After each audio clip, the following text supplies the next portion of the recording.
Cá estou para mais um Turismo em Destaque. Hoje, claro está, totalmente dedicado à crise política que apanhou o país de surpresa na passada semana, analisando as consequências de tudo isto para a economia nacional e também o que o turismo pode ganhar e perder com esta instabilidade política. Como sabe, pode e deve usar o endereço programa turismoemdestaque@gmail.com para colocar as suas perguntas ou os temas que aqui quer ver abordados. Vá lá, não se acanhe, venha daí comigo falar de turismo.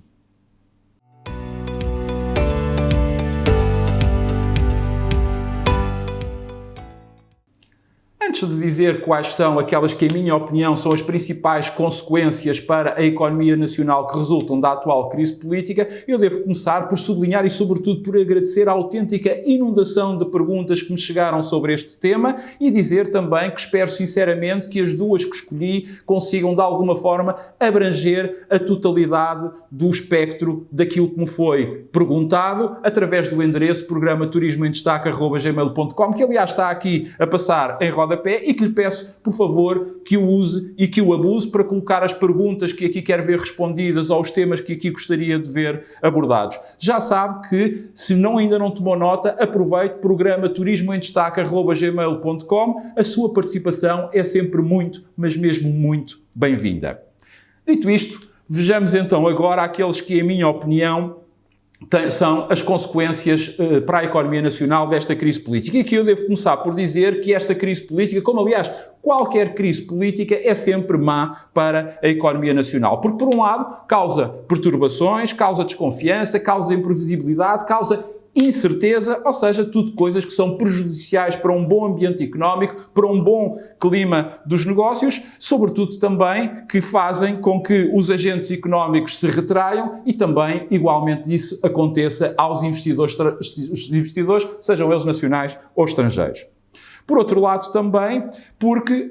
isto de alguma forma interrompe ou no mínimo suspende processos e projetos e decisões até, sejam políticas ou empresariais, que pudessem estar em curso, protelando adiante e às vezes até mesmo cancelando opções que já estavam tomadas e que entretanto ainda, por alguma razão, só não tinham sido formalizadas. Para além disto, acresce a toda esta situação, naturalmente agravando-a, o facto de passarmos por uma conjuntura económica internacional extremamente complexa, com uma taxa de inflação muito elevada e que tem arrastado também com ela a subida das taxas de juros. Ora, isto a nível dos Estados, das economias dos países, sobretudo aqueles que têm dívidas públicas altas, é grave porque isso implica uma maior despesa, mas também onde temos grandes economias em estagnação ou até mesmo em recessão e, claro está, também nós não nos podemos esquecer a existência de dois grandes conflitos, entre muitos outros, que neste momento nos causam a todos enorme preocupação, que é a guerra na Ucrânia e aquilo que se está a passar na faixa de Gaza do conflito entre Israel e o Hamas. Ora, tudo isto somado tem feito com que o poder de compra das pessoas e das empresas tenha a diminuir e, naturalmente, também que os preços, sobretudo, dos bens mais essenciais, como sejam as fontes de energia e os produtos alimentares, tenham vindo a aumentar.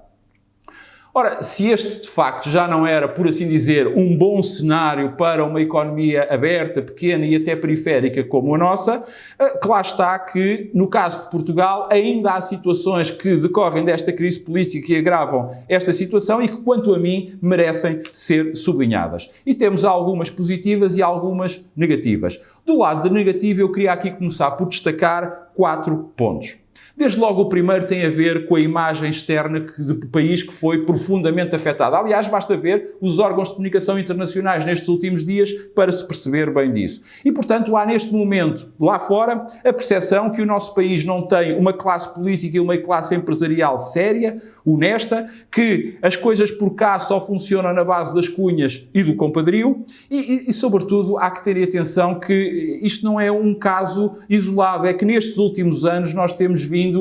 e visto acontecer isto de forma recorrente e, pelo meio, até tivemos um período de assistência financeira internacional. Claro está que tudo isto para áreas muito sensíveis, como acontece o turismo e onde a imagem é extremamente importante, isto são golpes duríssimos e tal como também são para os investidores externos que, obviamente, olhando para esta situação, dizem que não se querem vir para cá porque não se querem meter em alhadas.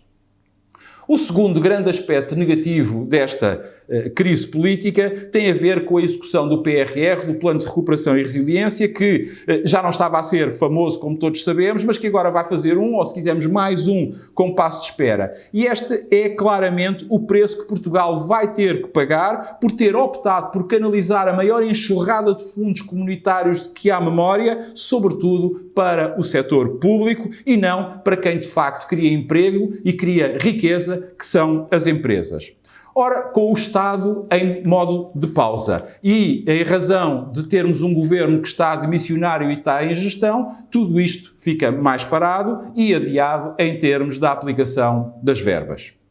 Depois, em terceiro lugar, temos a questão orçamental, ou se quisermos o Orçamento de Estado para 2024. Se bem que o calendário político salvaguardou a sua aprovação, o facto é que, caso venha a existir alternância política, teremos um orçamento retificativo que alterará a filosofia do atual, concorde-se com ela ou não, o que, desde logo, antecipa a apreensão das pessoas, das empresas, dos investidores, ou seja, o que também é mau para a economia nacional.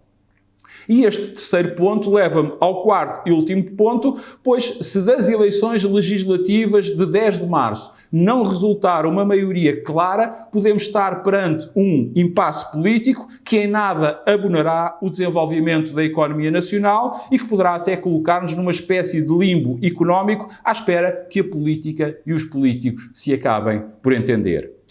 Quanto agora aos aspectos positivos ou ao lado positivo desta crise política no que respeita às suas consequências para a economia nacional, eu quero sobretudo destacar 2 pontos. O primeiro, desde logo, é que isto nos abre uma possibilidade única de um novo governo poder fazer diferente e, de uma vez por todas, levar por diante as tão propaladas, as tão prometidas, as tão ansiadas e faladas reformas estruturais, porque se há uma coisa que o atual governo não teve, nem foi reformista e, deste modo, a melhorar o ambiente económico e social do país, mas também inovar e até resolver algumas das principais preocupações dos portugueses e daqueles que para cá querem vir, seja para investir, seja para fazer negócios. E estou-me a referir da justiça à saúde, da educação à modernização da administração pública, da eliminação da burocracia às Forças Armadas e de segurança.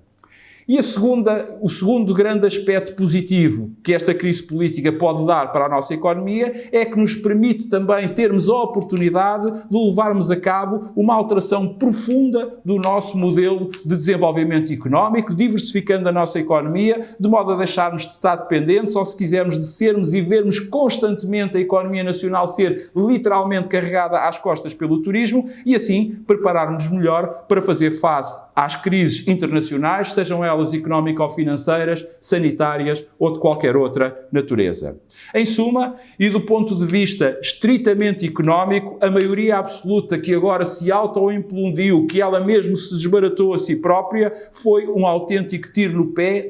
e na confiança, na estabilidade, no progresso e no desenvolvimento da economia nacional. Que não mais tal se volte a repetir. Sobretudo, que os portugueses saibam transformar este momento mais crítico numa verdadeira oportunidade de relançamento da nossa economia.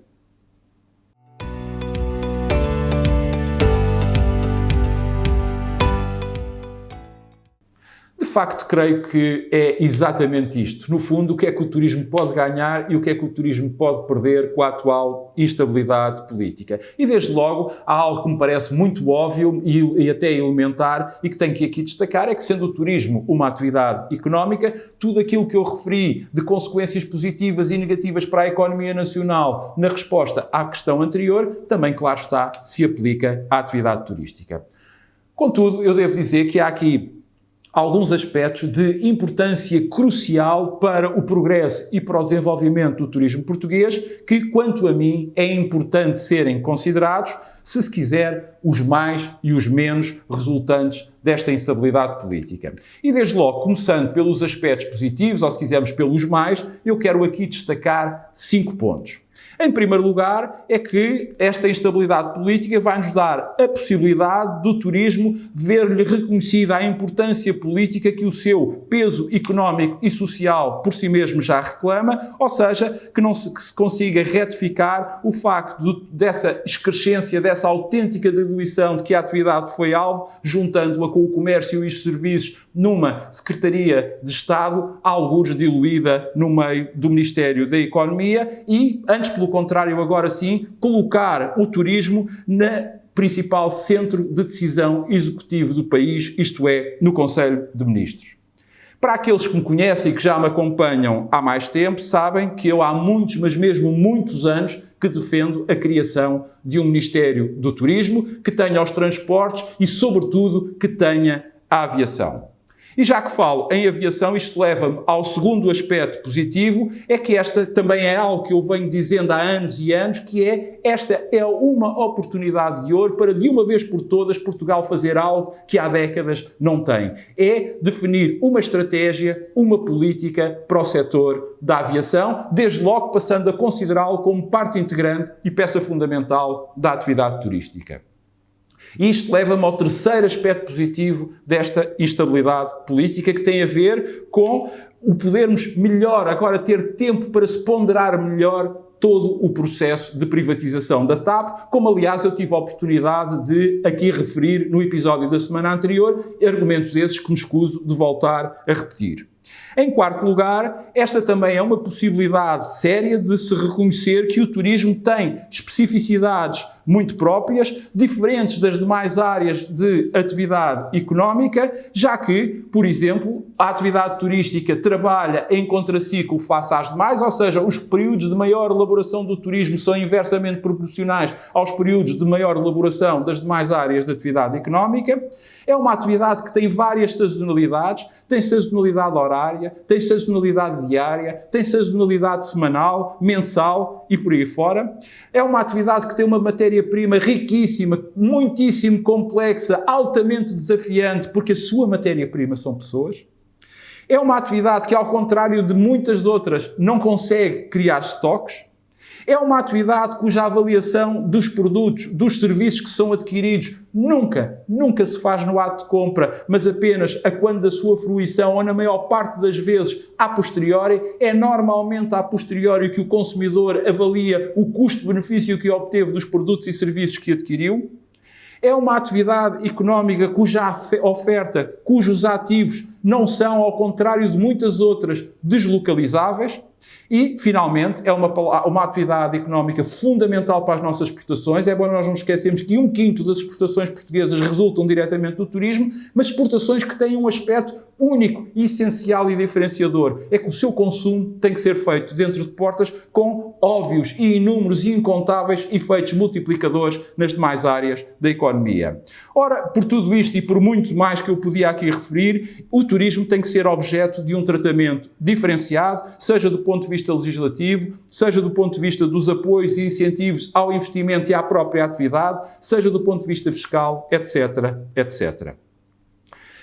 Um quinto ponto é que nós devemos ter presente que o turismo vive muito de percepções, vive muito de imagens. E também aqui esta instabilidade pode ser positiva, é que é urgente que o novo governo arrume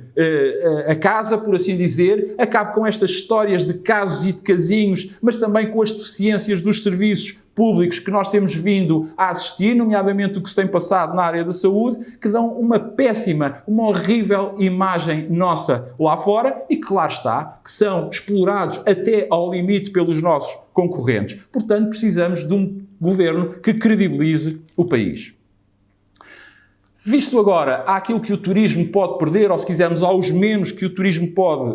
vir a sofrer resultantes desta instabilidade, eu quero aqui salientar 3 aspectos. E o primeiro aspecto negativo para o turismo é a manutenção da perda de poder de compra por parte dos portugueses, dado que com a aprovação que tudo indica vai acontecer do Orçamento de Estado para 2024, como já vimos, o atual governo, por um lado dá, mas por outro lado retira. Por exemplo, se virmos aquilo que as pessoas vão receber a mais em IRS, depois vai acabar por ser absorvido pelo aumento de impostos indiretos, não sendo compensado de forma alguma o aumento de custos custo de vida resultante da elevada inflação que temos tido nos últimos tempos, o que vai naturalmente obrigar a uma retração do consumo turístico, a uma menor aquisição de produtos e serviços turísticos, já que o lazer não é propriamente a maior ou a principal prioridade dos portugueses, estando à frente desse lazer a alimentação, o vestuário, a educação, a saúde e a habitação. Em segundo lugar, o inevitável e até incontornável adiamento da decisão relativa ao novo aeroporto de Lisboa é também mais um ponto negativo, mesmo que o estudo sobre a avaliação ambiental estratégica acabe por estar concluído dentro do seu prazo e, ao que parece, vai acontecer, uma vez que está anunciada a sua apresentação no final deste mês. Ora, isto de facto é péssimo para o turismo, pois o tempo vai passando e a nossa capacidade aeroportuária em Lisboa, mesmo que se façam obras no aeroporto de Humberto Delgado, vai cada vez mais sendo limitada. E, finalmente, um terceiro aspecto muito negativo desta instabilidade política é que muitas decisões serão adiadas, ficarão congeladas por falta de orientação política. E isso é mau, mas é mesmo muito mau, porque há uma coisa que acontece no turismo que é o seguinte: em turismo, quando alguém não faz em determinado momento alguma coisa, seguramente outros, nesse preciso mesmo momento, estão a fazê-lo por nós. E, portanto, é bom que, apesar de nós termos noção que esta é uma atividade eminentemente privada, cujas empresas é que são o seu grande motor, o facto é que o setor privado do turismo foi perdendo protagonismo mais ou menos na última década e meia no que respeita à sua participação dos e nos processos decisórios, ficando deste modo a sua intervenção muito mais limitada em momentos como acontece com o atual. Em conclusão, o turismo tem que começar a fazer já de imediato e com a maior urgência os trabalhos de casa, pois o que pode vir a ganhar é muito, mas não é seguro, enquanto que o que pode vir a perder, esse já é certo. Reencontramos-nos para a semana. Até lá, saúde, paz, e já sabe que tem à sua disposição para colocar as perguntas que aqui quer ver respondidas ou os temas que aqui quer ver abordados, o endereço programaturismoemdestaque@gmail.com. E se ainda não o fez, não perca a oportunidade e subscreva gratuitamente qualquer um dos meus canais para dar a sua opinião, para partilhar ou simplesmente para ver ou rever os meus comentários.